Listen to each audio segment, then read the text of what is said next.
My name is David-Hemedes, and I'm an undergraduate student here at California State University Channel Islands. I'm also currently enrolled in a communications class led by Professor Christine Burke. And in class, we were asked to select a social justice issue that we wanted to research that is prevalent in our everyday society. The social justice issue that I will be speaking about today is police brutality. I've been researching this topic for the past 4 months now, and the information that I've been able to gather has led me to a very simple yet elegant solution.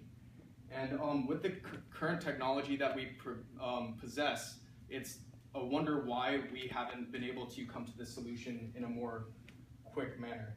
So I'm going to share with you a short poem that basically highlights how I feel about this, and then I'll go into a short speech explaining everything. So here we go. Do you trust in something you cannot see? The refined mind thinks that simply shouldn't be. A day will come where all uncertainty shall be alleviated, where proper conduct and trust in the law will be demonstrated. A time will come where we do not blindly believe what we are told, but rather have the ability to see what will unfold. Imagine the ability to see. Imagine how pivotal that would be. To view the world from the eyes of those in blue, to either praise them or give them what they're justly due. No more distrust, no more hiding the shadows of confusion and doubt. The future brings clarity and justice. Isn't that what the law is about? This future, this idea, at once seemed so far out of reach. But yet, innovation has brought us right to the breach. What was once so far away is now upon us like the brink of day, and it shines forth and exposes those who hide in the somber night. The individuals who seek to mislead and deceive others from what is truly right. One simple device, one simple law, that will appease the interests of the people, that will also appease the interests of the law. The key is to act and not stand idly by, because only proposing an idea without execution is to simply not try. The time is upon us, the time to act. For if we don't, we are doomed to repeat our injustices. That is a cold, hard, and unforgiving fact. So, this poem that I presented you highlights the various social justice areas that I feel that I want to cover in my next speech that I'm about to give you. So, this solution to the problem presented is the implementation of body-worn cameras by police officers. Now, this implementation of this camera device allows us to basically document an entire crime scene from start to finish, and there's no discrepancies between the fact that a victim said something or a police officer said something, because you get to see what the police officer sees in the moment. And from that, we can judge in a much more clear and efficient way a situation, and how everything is combined may make someone act in a certain way, and maybe a police officer is doing their job, and that's what's presented in the video. So, the hugely controversial cases such as Ferguson, Rodney King, Kelly Thomas, all these major cases have an element of distrust and ambiguity that's going on in them. And that major fact brings me to my point again, that if we have an ability to document this and document the crime scene in a more efficient way, especially since we have video cameras everywhere, we have them on our phones, we have them up on buildings. If we're able to use these to their full potential, then I don't really see a problem with police brutality coming forth, because police officers, as I've actually interviewed Captain Chamberlain from the LAPD Mission Hills Department, he was telling me that the public wants this just as much as police officers want it, because it provides extreme transparency in their department and allows for them to deal with, police officers that aren't conducting themselves accordingly. And if that happens, they're able to get rid of the problems instantly. And if it isn't that case, then we can go ahead and proceed with the criminal process. And that's basically, in a paraphrase, what he was able to tell me. So, viewing these situations from a police perspective would easily be able to show whether or not something is being done in accordance to our laws, and how these two, I have actually 2 systems that are currently being tested by the LAPD Mission Hills, and that's the body-worn camera. They're actually the surrogates to the program, where they're actually testing it and being a pilot group. And they also have the vehicle-mounted cameras that provide the same amount of surveillance, except it's not as personal. So with those 2 implemented, and hopefully implemented in a better way, we can see how police brutality rates would diminish, and any officers that are stuck in this situation where they're accused, hopefully the body cameras will be able to alleviate the main issue there with the ambiguity. So there are no federal laws requiring police officers to have any cameras whatsoever on them, whether it be on their dashboard, on their person at any time. And with that being said, there is no funding for the police officers to have these devices, which brings me to the point again where we're able to alleviate this. We decide where we want our tax money to go more or less because of the votes that we go ahead and utilize. So if we're able to do that, we may as well vote this into law that we want our tax dollars to go towards maybe police cameras and the upkeep of them, and to ultimately have a safer and less ambiguity ambiguity in our society. So hopefully, if we're able to force this into law by signing petitions and bringing it to the attention of the federal government as opposed to state or city legislature, we can actually make an impact.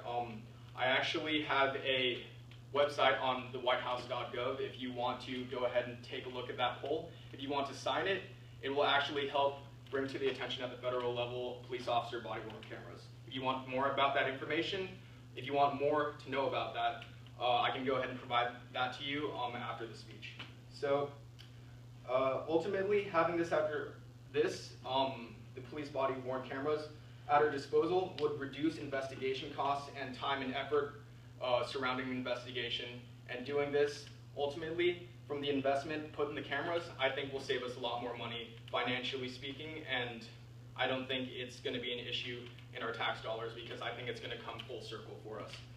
And with these various solutions presented, and the one major one about implementing police body cameras, hopefully we can alleviate all discrepancies in our law enforcement system and hopefully see a more sincere and secure environment for the rest of us. So thank you very much for your time. My name is David-Hemedes. I'm a student at California State University, Channel Islands, and you have a good night. And today I'm going to start my presentation with a short poem. Do you trust in something you cannot see? Well, a refined mind would think that generally that should not be. A day will come where uncertainty will be alleviated, where the proper conduct and trust in law will be demonstrated. A time will come where we do not blindly believe what we are told, but rather have the ability to see for ourselves what will unfold. Imagine the ability to see. Imagine how pivotal that would be. To view the world from the eyes of those in blue. To either praise them or to give them what they're justly due. No more distrust. No more hiding in the shadows of confusion and doubt. The future brings clarity and justice. Isn't that what the law is about? This future, this idea, at once seems so far away, yet it is now upon us like the brink of day. It shines forth and exposes those who hide in the somber night, the individuals who seek to mislead us and deceive us from what is truly right. One simple device, one simple law, that will appease the interests of the people, that will appease the interests of the law. The key is to not stand idly by, but it is to act. Because with only proposing an idea without execution is to simply not try. The time is upon us, and if we do not try, we are doomed to repeat our injustices, and that is a cold in the heart, unforgiving fact. So, I'm going to go ahead and share with you how my poem related to my social justice issue, the possible solutions that I have come up with for this social justice issue, some contemporary controversial cases in police brutality that you probably have heard of, and how the camera systems that I will speak of will alleviate these issues, and how funding and these systems can contribute to a better society for us.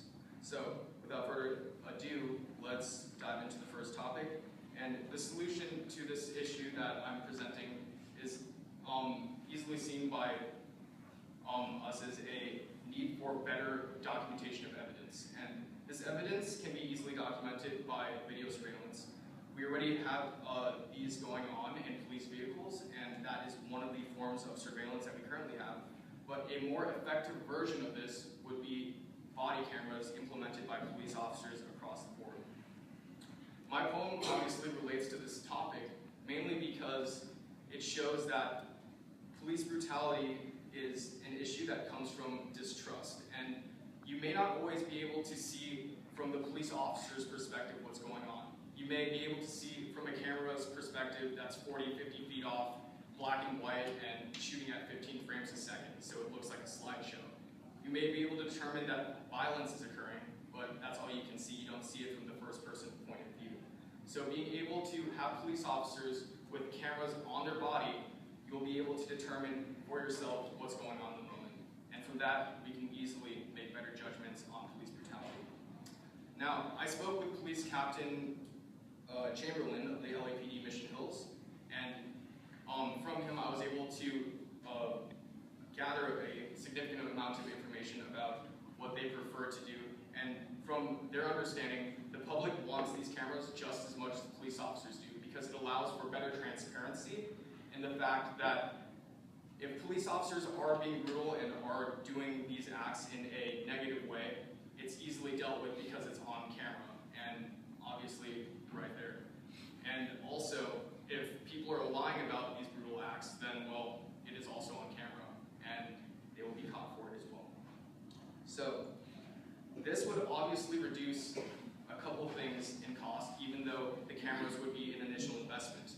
It would reduce funding that would be required for investigations for police officers going about, because you would be able to walk through the steps of a crime more easily and more efficiently. It would reduce the effort and manpower that it would take to conduct an investigation as well. So, to conclude, I would just like to share with you how I presented how my poem related to my topic, and how my solution for this is to implement body cameras across the board federally for police brutality to be alleviated. The various controversial cases, actually, that I want to present to you real quick before we end are the Ferguson case, the Kelly Thomas case, and the Rodney King case. Now, these cases are indeed big and massive in our society, and they're widely talked about. But these cases that we see, the evidence, even though it is there for potential whatever you want to have your opinion on, the video surveillance of these cases is very, very limited. And with that limited information, that is why there's two sides of an argument more than just a direct answer to it. And video surveillance would easily alleviate this problem.